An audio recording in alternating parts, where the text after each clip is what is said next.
Hi, everyone. This is Christine Thompson with Baird & Warner. I'm the lead agent on the CT team. And today is another one of my service series videos I'm here to share with you, all with the interest of just providing you information so you can be more intelligent homeowner. And if you're thinking of buying or selling, these are tips of the trade to kind of help you out. So you have some things you can be thinking about. So today we're going to talk about flooring. And specifically, we're going to talk about how to repair floors so that way they can look a lot better when you're selling it, or maybe after you buy a house and you're like, I really want to freshen up my floors. So today I have Ray Horan with me today with Buff&Coat. And Ray, why don't you at least just give a little introduction to what you guys can do for hardwood flooring for a buyer or seller if, let's say, the floor isn't just totally trashed, but we get wear and tear over the years. It's not as bright and brilliant as it used to be. We get a little bit of scuff marks and stuff. What do you recommend to someone dealing with that type of flooring situation? Well, thanks, Christine, for having me on today. Sure. I can tell you that, we started this business a little over 10 years ago with the idea that there should be a better way to make my floors look nice without having to do a traditional sanding. So we started Buff&Coat, and Buff&Coat is a way to actually clean up your floors. So what we do is give them a really deep cleaning with a machine buffer, and then we do a special rinse, and then we actually will recoat the floors. But before we recoat, we buff out all the surface scuffs and scratches. It's not truly sanding the floor, but it's a light dustless sanding, if you will. Okay. So it's a nice way for people to be able to spruce up their floors. So Buff&Coat is one way to just make your floors look beautiful again, give them a facelift, and give them the protection that they need so that they don't start to continue to wear and start to show discoloration, gray colors that you see a lot of wear through, from worn finish. And so not every floor can be buffed and coated. Sometimes we have to do traditional sanding, and traditional sanding is going to give your floor a perfect look. It's going to be like brand new. You can change the color with full sanding. With a Buff&Coat, I could change the sheen, for example. Okay. I can go from a matte or satin finish up to a semi-gloss or gloss, or just vice versa. Take it from a semi-gloss down to a satin finish. Satin seems to be very popular these days, Yeah. Millennials tend to like the satin look, Right. It's, the advantage of doing a one-day maintenance Buff&Coat is that it can be done in one day. There's no mess, and it's a lot less money than your traditional sanding. So there's some advantages with that. And if there's a repair, a lot of times, I can tell you I've been into thousands of homes. So there's nothing new. There's nothing I haven't seen. But most repairs are going to be by the back sliding door, where people go out to their deck or patio. Yeah, or the dogs at the kitchen table near the door. That's right. Or if there's like a little island in the kitchen area, bar stools, they just always beat that up. Or your favorite chair in the dinette area, that also gets worn. We're standing by the kitchen sink. So those are what we call hot spots, and we can bring a little life and color back into those with a little touch up, a little extra finish, and it keeps them, from wearing out, prematurely, So, and if you think about it, a lot of homes, I hear it all the time. People say, well, my family room was fine. My living room and dining room are fine. It's just this kitchen dinette area. Can you help me here? Yeah. And sometimes the answer is yes, we can just do that. But sometimes we have to do the whole first floor, but you don't have to do a full sanding. So if you imagine you had to sand the whole entire first floor, you have to get all the furniture out. With a Buff&Coat, we can shuffle furniture around and get it done in a day. So there's a lot of. Are you saying you could do a whole, like, let's say the whole first floor is hardwood and you're like, well, I'm going to have to stream into the family room area and living room area, and they got all their furniture in there. Are you saying they wouldn't have to pack up the whole floor? Correct. All that stuff, pack it all up and get it out of there for you to do it? Would you be able to do it in sections? That's right. We can do it in sections. There's no seams. There's no way people can, where we ended one line and started. So picture a big room, huge entertainment center, you know, they don't want to remove that. They don't want to just Yeah. you know, so we can actually work around it, you know, because we're not changing the height or the color of the floor. What we are doing is being able to refresh everything around it. And if down the road they do move, you know, we can come back and we can do a touch up to that area. It's no big deal. Now, what if somebody was selling their house and they had a huge entertainment system, just like you said, and you're going to work around it, but then now comes the day of final walkthrough and they've moved all their stuff out now. Is there going to be a shadow around that wall center? Yeah, and that's, you know, what I was trying to suggest, that we could come back out and do a repair in that area if somebody wanted to do. Okay. So if it needs, a lot of times, you know, our finish is going to be pretty darn close, you know. Something, now the shadowing thing, that's another thing that people. That's what I wanted to ask you about. You know, people, they put the rugs down for years, and then one area is darker than the next. Is that something you can do or no? Only with traditional sanding, not with a simple one-day buff and coat, because again, we're not changing the color. Wood is very photosensitive, so sunlight really does impact it, you know. So what I suggest to homeowners is that every once in a while take that carpet up, you know, let air, light get to it, and it won't be so bad. But what happens is that rug's been down for years, and all of a sudden, you know, you pick it up and you can see that shadowing or that light dark contrast. Right. It's one of those things that can only be fixed with traditional sanding. Now, sometimes if it's not too bad, you pull that carpet up and let light and air get to it. It will catch up with the rest of the floor. Or really? Okay. Catch it. Yeah, but it's not always going to catch up perfectly. Or maybe they should just kind of shift the rug around every few months. Yeah, that works too. Yeah, absolutely. Yeah, that might help. Like if they just had a big area rug in the foyer, I'm looking in my foyer right now going, uh-oh, I better. Yeah. So, I mean, it's just, it is one of those things that comes with the territory of having a hardwood floor. You know, you just, you can't control everything. You know, the dog scratch. You know, dog scratches are pretty common. If it's surface scratches, you know, those can easily be buffed out. Surface scratches, I mean, that they're in the finish coat, it kind of gives a dulling effect. But if you have deeper gouges or scratches where someone dragged furniture and it really creased the wood, and there's a real gray, dark lines, you know, those are going to have to be sanded out. You know? Yeah, so, right. They're too deep. Although I'm going to say there was a house you did for one of my clients a few years ago, and it had some really deep dog gouges in there, and you still did a great job. I was like, wow, that looks pretty good. I mean, it was apparent the scratches were still there, but you guys really cleaned them out because they were so black, you know, black from the big dog scratches. And you guys really cleaned that out so it wasn't as obvious. Yeah. You know, yeah. Great. I mean, with the deep cleaning process, it usually, and the extra coat of finish, a lot of times those can be minimized, you know, and but I have to be, you know, careful. I have to see everything first and kind of explain to people, all right, this kind of scratch goes away, this one doesn't, you know, but but they always look really good. I mean, it's, you know, it's just a matter of what's in people's budget, you know, do they really, what are they looking for? If they are looking for no scratches, period, they want it to look brand new, then we have to do our traditional sanding. That's going to take a few days. In that situation, we do have to move all the furniture out, you know, or have it moved, you know. So that's the kind of thing that is important. Yeah. So circling back to something you said earlier, you had said, well, we could always go back and just patch that little area, you know, about the wall center and stuff. So if someone was selling their house and they're like, Christine, I just can't do this until we move out. Could you tell the seller that the seller could tell their buyer, hey, we had it buffed and coated. This is the surface. Come back and patch this area after the final walkthrough and closing. Like, could you make that part of a package deal? Yeah, I'm sorry, this phone ringing in the background. That's okay. Hey, we're all working. It's real. It's okay.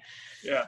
So if I understood the question is, you know, can we actually change, you know, or come back later? Or just come back to, like, you know, if you had that shadow area around a wall center, you're like, hey, we couldn't move this, the seller wouldn't let us move it, and there's going to be a little bit of a shadow area just because of you buffed and coated. And I'm not talking about a rug changing color and things like that, but just, you know, you could tell a little bit of like how you worked around it. Is yeah. that something that You, you would you say can't, part of the you can't, package? you can't sand an area within the room and try to make it match up really well with the rest of the room. I mean, it's not to say you couldn't do it, but it just doesn't always look really good, you know? All right. So when you're doing traditional sanding, you pretty much have to do traditional sanding to the whole room. To get rid of that shadow that would have been left behind by an entertainment center or an area rug, it's going to require full sanding. Okay. You know? But if the color wasn't any different, if there's no Oh, difference in if, coloration, but you yeah. went and did a buff and coat and you're like, well, there was a big piece Oh, yeah. of damage there, So we had it's to just work around it. Yeah, if it's just a sheen difference, not a problem at all. We can Okay. work and blend that in, not a problem. Right. So could Yeah. a seller tell their buyer, hey, we just had this buffed and coated, and you know, the buyer goes through, walk through, and they're like, well, we see a little bit of a sheen difference there. You'd be willing to go back, and the seller could offer that to their buyer Sure. as part of Sure. the package, you know, that they ordered from you? Absolutely. Yeah, we can go back and touch that area up. It's Right. just a service call, if you will, you know, just like a spot repair. Yeah, Not going to awesome. whole room all over again. Typically, it's a nice way of, you know, just kind of making everything look nice again, you know, Yeah, in that way. feel fresh, and you know, for the next person moving in. And there are a lot of floors where they don't require the completely sanding down, but they just wanted to kind of give it a little, you know, facelift, as you said. So, you know, I'm so glad I discovered your business, Ray, because Oh, in many of situations like that where it's like, gosh, you really don't have to sand it all the way down. And when I tell sellers about your process, they're like, really? And they love it. They absolutely love it. And that's why I wanted to bring you into this show, because I don't think people are aware that there is a way to give a facelift to a floor without going through the huge whole process and expense of sanding it down and moving all your stuff out. It's a fantastic concept you've come up with. It's awesome. And I'm so glad I found you. thank you so much.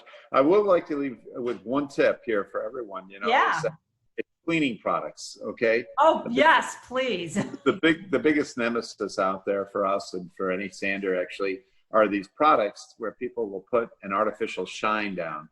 So I might just to say, if you have any product that you would buy at a store that says the word shine, glow, rejuvenate, you know, quick shine, things like that, you have to be very careful, because those are acrylics. And once you start going down a path of putting acrylics on, they don't bond to the polyurethane. They sit up on the surface. They're easily scratched. Okay. So do they, what they say they're going to do? Yes, they put a shine on the floor. But, you know, quite frankly, most people don't want real shiny floors anymore. You know, they want more satin finish, you know, but nevertheless, the problem with those products is that, you know, you can't get them off a lot of times without doing full sanding. Oh, wow. You know? So you're kind of building up, caking up a layer on your floor, and then they chip Right. and scratch. Yeah.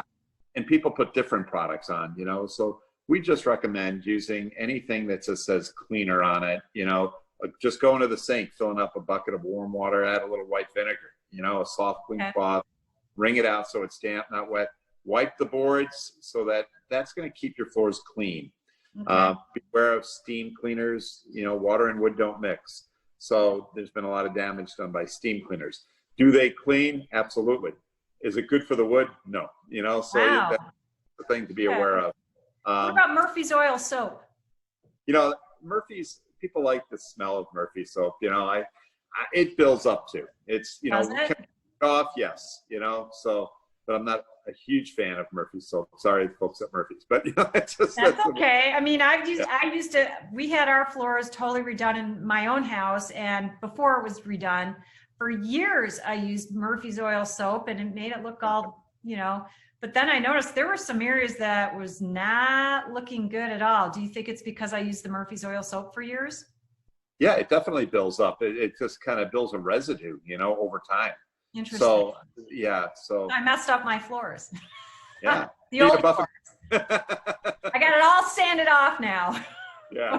So, yeah. So the key is, you know, most people ask, well, how long will this last? You know, 5-7 years is the general rule of thumb when you should do a maintenance.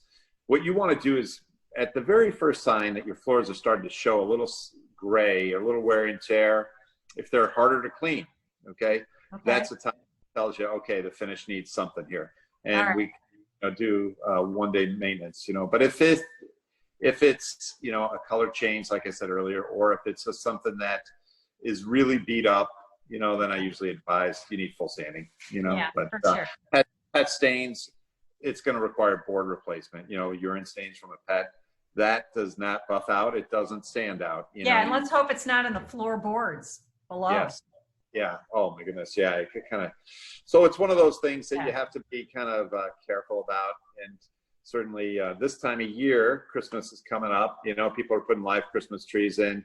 Water damage, you know, be careful, make sure there's something to protect your floor underneath, and, you know, make sure you're not spilling water. If you do spill water, clean it up right away, because tell you how many times I've seen, you know, damage from those boards. But or those or the planter pots on the floor. Yes. Plants. Yes, absolutely. I've seen really damage. You see these from rings, those. you know, The and ring, or, you know, you get the black little mold lines and the cracks between the floorboards. Yeah. And that black, you know, that's that water damage from the planter, you know, and it's just sometimes it requires a board replacement too, but sometimes you can do, sometimes those can be sanded off, you know. Yeah. Everyone's a little bit different, and you have to kind of see it. Usually we try to sand it off if we're doing a full sanding, and if it's still showing up, then we tell the owner, no, we need to pop some new boards. Pop those boards out, put some new ones in, sand it, and then it'll never show anything. Do that too if you're like, there's just one concentrated area in a corner here, let's pop a couple boards out, and they don't have to paint the whole flooring. Only with traditional sanding, not with yes, of course, with traditional sanding, but you guys are able to do that in case it's that's the assessment. Do a lot of it, absolutely. And it's just comes with the territory, you know. It's just like, you know, sometimes you have to do a little bit more work, you know, on a project, but it can be done, and we do it all the time. Awesome. I'm not going to ask for specific numbers, but you said, well, doing the buff and coat is more affordable than the traditional sanding, just by ratio. You know, just, you know, picture a kitchen or just a bedroom, a 10 by 10 bedroom, okay, and it's hardwood floors. You know, how much cheaper is it, or more affordable, I'll say, to do a buff and coat versus a full sanding? You know, is it like 25% the cost? What would you say? I don't know. I would say a buff and coat is going to be about 40% of what a full sanding would be. So it's, you know, it's less than half, you know, for sure. Yeah. Sometimes it can be a third. And then you have to factor in, if you're going with a full sanding, you know, sometimes people need to be out of the house. They're spending money at hotels and eating out. Yeah. There's all that additional expense involved around it. Yeah. A lot of storage. Storage. Yeah. You have to get the furniture out, you know. Yeah. But, the buff and coat is a lot less money because A, we're not having to come out there 3 or 4 days in a row. B, you know, we're not putting the same level of materials. We're not having to restain the floor. Not as much hard work that goes into traditional sanding, you know. So but you know, things to think about though. So really, you know, just to give you an example, if it's a lot of homes have hardwood in their foyer, in the hallway, kitchen, dinette, maybe a powder room, you know, and depending on the home size, if it's 400, 500, 600 square feet, you know, of area in that that we just described, you know, it's all going to be under $1,000, you know, for something like that. Whereas a full sand is definitely going to be over 2,000, you know. Yeah. Well, that's half the cost. So that's good. So there's just, and, you know, a lot of those projects will run, you know, anywhere from $700, $800 or something like that, depending on again, how big that area is. Yeah. So, and I will tell all you, spot repair work that is needed too, because spot repairs are extra because we're going to spend a lot more, bring a little stain color back into an area, put extra finish coats on to the area. So that takes a little bit. For sure. So all you sellers out there, it's a positive net investment to do the buff and coat with Ray, and you'll definitely get a positive return when you are selling your home, because hardwood is a big selling point that helps you get that maximum price on your house. So I think that, you know, what helps, you know, with the seller is that, you know, people want clean, you know, they don't want to do a lot of work. You know, buyers coming in today just don't want to do the work. You know, they want something that's, like they say, turnkey. So, you know, the fact is that if the floors look good, if they look clean, usually, you know, you're taking away any kind of argument, you know, You know, that, or, you know, maybe the floors are too shiny, you know, we can make them. So you can take a little bit of the shine off. Yeah, because sometimes I'll take a buyer through a house and they're like, I don't like how shiny the floors are. So you could go in there and just kind of like screen it down and take that, tone it down. Good to know. Yeah. All right. Okay. Well, Ray, I appreciate your time. You've been a plethora of information. Thanks for the cleaning tip. Me personally, I appreciate it. And everyone that's watching, you've got Ray's information. You can contact him anytime. Awesome guy. You can even text him. Is that okay, Ray, if they text you? Absolutely. Cool. And you got my, and you got my information here too. Go to Ray's website, reach out to him. If you have questions, you can reach me too. And everyone, I really appreciate you watching. Stay tuned for more shows. I'm going to be hitting on a lot of other tips of the trade to help you think about home ownership, how to maintain it, what you can do when you're selling it, or what to repair when you're buying it, and you'll all be in good shape. It's always good to be well informed. So again, thanks all for watching it. Share it with anyone that you think can use it. And Ray, you have a fantastic day. Thanks for joining me. All right. Thanks, Christine. All right. Take care. Have a good day too.